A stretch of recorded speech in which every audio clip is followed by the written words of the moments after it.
प्रधानमन्त्रीज्यूलाई म रोस्टम प्रयोग गर्न अनुमति दिन्छु।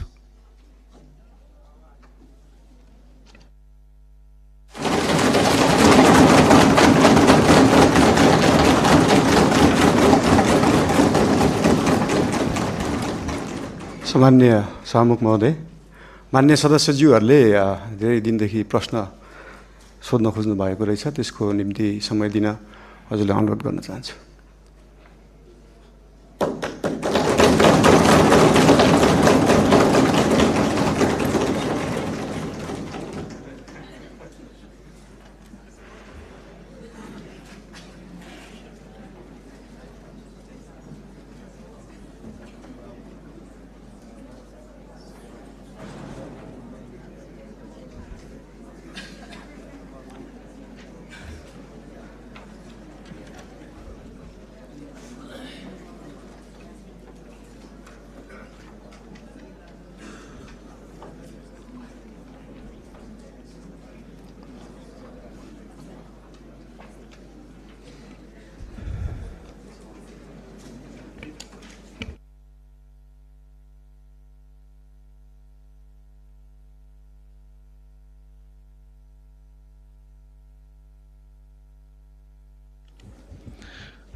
मान्य सदस्यहरू, सम्माननीय प्रधानमन्त्रीज्यूले मान्य सदस्यहरूले लामो समयदेखि प्रश्न गर्न पाउनुपर्छ र प्रश्नको उत्तर सम्माननीय प्रधानमन्त्रीज्यूबाट सदनलाई दिनुपर्छ भन्ने मान्य सदस्यहरूको निरन्तरको मागलाई सम्बोधन गर्दै सम्माननीय प्रधानमन्त्रीज्यूले आज नै आफूले प्रश्नको उत्तर दिन तयारी भएको कुरा रोस्टमबाट उद्घोष गरिसक्नु भएको हुनाले म दलगत रूपमा सबै दललाई एउटा प्रश्न सोध्नको लागि समय निर्धारण गर्छु।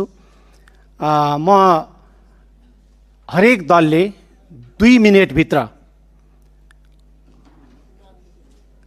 के भयो मान्य सदस्य, मेरो भनाइ सक्न बाँकी नै छ, म यहाँलाई समय दिन्छु।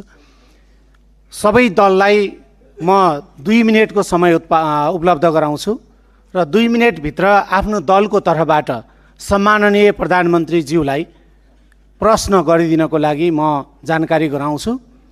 सर्वप्रथम विपक्षी दल नेपाली कांग्रेसलाई आफ्नो प्रश्न राख्न 2 मिनेटभित्र सम्माननीय प्रधानमन्त्रीज्यूलाई प्रश्न राख्न समय दिन्छु।